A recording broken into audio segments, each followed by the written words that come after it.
इस पार्ट की शुरुआत वहीं से होती है जब चाइल्ड को कोई आवाज़ देता है और चाइल्ड जब पीछे घूम के दिखती है तो पता चलता है कि वो तो इजुन है और वो एक काफ़ी अतरंगी सी ड्रेस पहन के आया होता है।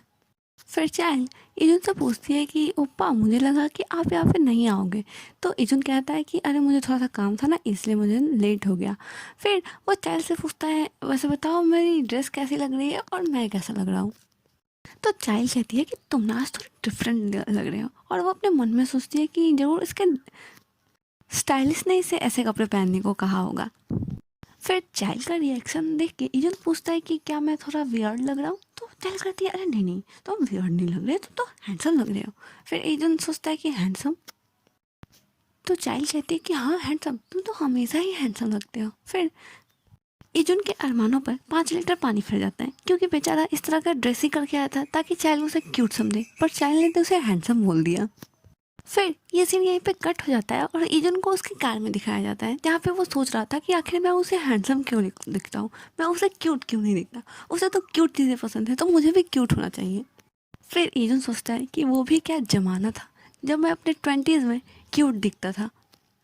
फिर वो अपने फ़ोन में अपने आरे टेढ़ से मुंह बनाकर देखने लगता है कि अरे अब मैं क्यूट क्यों नहीं हूँ। तभी उसकी नज़र पड़ती है कि उसका ड्राइवर कम मैनेजर उसी की तरफ देख रहा है। तो फिर वो बेचारा बहुत ही ज़्यादा ऑकवर्ड हो जाता है और कहता है कि अरे अरे नहीं, मैं तो बस अपना फेस देख रहा था, मुझे लगता है कि मेरी स्किन ना थोड़ी सी ख़राब हो गई है, लगता है मुझे मॉइस्चराइज़र चेंज करना चाहिए। तो उसका मैनेजर कहता है कि भाई साहब आपको क्या हो गया, आप तो हमेशा अपने चेहरों को लेकर इतना ज़्यादा ऑब्सेस्ड रहते थे, आपको लगता था कि इस पूरे संसार में आपके जितना खूबसूरत तो कोई भी नहीं है।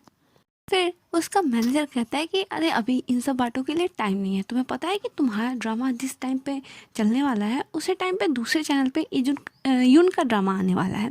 तो इजुन कहता है कि ऐसा क्या, ये तो इंटरेस्टिंग होगा। तो उसका मैनेजर करता है कि अरे काहे का इंटरेस्टिंग, सीईओ कह रही थी कि अगर तुम्हारे रेटिंग्स और व्यूज़ कम आए तो बहुत ही ज़्यादा गलत हो जाएगा। वैसे तुम तो यून से ज़्यादा पॉपुलर हो लेकिन उसके मेन लीड एक्टर से ज़्यादा चाइल्ड तो पॉपुलर नहीं है ना। इसी वजह से सीईओ को बहुत ज़्यादा परेशानी हो रही है। फिर ये सीन यहीं पे कट हो जाता है और फिल्मिंग साइड का सीन दिखाया जाता है जहाँ पे इजुन और चाइल्ड की एक्टिंग चल रही होती है और एक ऐसा सीन होता है जिसमें चाइल्ड को बहुत ही ज़्यादा ड्रंक होने की एक्टिंग करनी होती है, जहाँ पे इजुन उसे डांट रहा होता है पर ड्रंक होने की वजह से चाइल्ड जाकर इजुन के गले मिल जाती है। तो फिर वो वहाँ पर देखती है कि इजुन की दिल की धड़कनें बहुत ज़्यादा तेज़ हो गई रहती हैं और उसकी हार्ट बीट बहुत ही फास्ट चल रही होती है। फिर जब कट होता है तो चाइल्ड इजुन के कान में जाके पूछती है कि एक बात बताओ, क्या वैम्पायर्स की हार्ट बीट बहुत ही ज़्यादा तेज़ चलती है क्या। तो इजुन शर्माते हुए कहता है कि हाँ हाँ ऐसा हो सकता है। भला वो सच कैसे बता सकता था कि अपने चाइल्ड को इतने करीब देख के उसके दिल की धड़कनें फास्ट हो गई थी। तभी हमारा लियोन वहाँ पे आता है और वो चाइल्ड को उसकी एक्टिंग के लिए कॉन्ग्रेचुलेशंस बोलता है। फिर चाइल्ड उसके पास चली जाती है तो लियोन कहता है कि आप लगता है हमेशा ड्रिंक करती हो, इसी वजह से अपने ड्रंक होने की बहुत ही अच्छी एक्टिंग करी है। और चाइल्ड और लियोन को इतना कंफर्टेबली बात करते देखते हुए इजू सोचता है कि अरे ये दोनों इतने करीब कब आ गए जब ये एक दूसरे से इतने कंफर्टेबली बात कर रहे हैं। फिर चाइल्ड लियोन से कहती है कि अरे ऐसी कोई बात नहीं है, मैं तो कभी भी ज़्यादा ड्रिंक नहीं करती और मैं तो कभी भी ड्रिंक होकर पागल वाली हरकतें भी नहीं करती। तभी उसे याद आता है कि उसने हमारे इजुन के साथ क्या किया था, ड्रंक होकर उसने उसके नेक पे बाइट कर लिया था। और ये बात याद आते ही वो बेचारी बहुत ही ज़्यादा ऑकवर्ड हो जाती है और लियन को वहाँ से लेकर 9-2-11 हो जाती है। और हमारा प्यारा इजुन बेचारा खड़े खड़े देखता ही रह जाता है और उसकी दुल्हनियाँ फड़ हो जाती हैं। फिर सीन शिफ्ट होता है और इजुन को चाइल्ड के घर पे दिखाया जाता है जहाँ इजुन उसके लिए गिफ्ट्स लेकर आया होता है। तो चाइल्ड एक बनी को देख के कहती है कि वाह ये कितना क्यूट है। फिर वो दोनों अंदर जाकर बैठकर बातें करने लगते हैं। तो चाइल्ड इजुन से कहती है कि अरे मैंने उस वक्त जानबूझ के ऐसा नहीं कहा था कि मैं ऐसे ही ड्रंक हो जाती हूँ, मैंने तो बस ऐसे ही कह दिया था, मुझे याद नहीं था। और वो इजुन से सॉरी कहती है। तो इजुन कहता है कि कोई बात नहीं, तुम्हें सॉरी बोलने की कोई ज़रूरत नहीं है। फिर इजुन अपने हृदय की ज्वाला को शांत करने के लिए चाइल्ड से पूछता है कि तुम तो लगता है कि सेट के सारे एक्टर्स के साथ और एक्ट्रेस के साथ काफ़ी ज़्यादा मिलजुल गई हो, उनके साथ तुम बहुत ही ज़्यादा क्लोज दिखती हो। तो चाइल्ड कहती है कि अरे मिंजी तो मेरे सेम एज की है तो इसीलिए मुझे लगता है कि मैं उससे ज़्यादा क्लोज हूँ। तो फिर इजुन कहता है कि तो फिर लियोन का क्या, तुम उससे इतनी ज़्यादा क्लोज क्यों हो।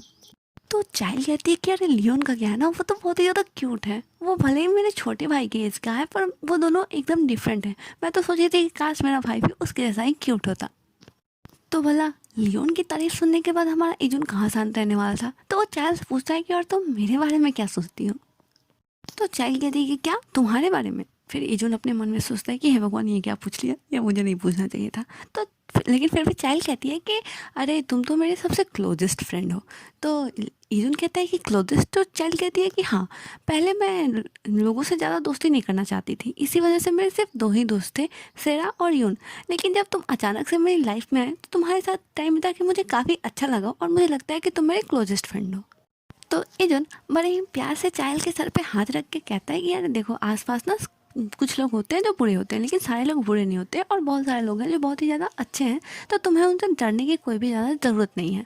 फिर इजुन का ऐसा जेस्चर देख के चाइल्ड थोड़ी अनकंफर्टेबल हो जाती है और वो उठ जाती है और पूछती है कि अरे तुम्हें कुछ चाहिए क्या। लेकिन वो हड़बड़ाहट में इजुन के ऊपर जाके गिर जाती है। फिर वो उसकी हार्ट बीट सुनने लगती है जो कि बहुत ही ज़्यादा फास्ट होती है। तो वो जब है और सोचती है कि वो इजुन से पूछे कि उसकी हार्ट बीट क्यों इतनी फास्ट है। तो वो देखती है कि इजुन तो शर्म के मारे लाल पिया पीला हुआ पड़ा हुआ रहता है। और ये एपिसोड यहीं पे ख़त्म हो जाता है। तो stay tuned and thank you for watching.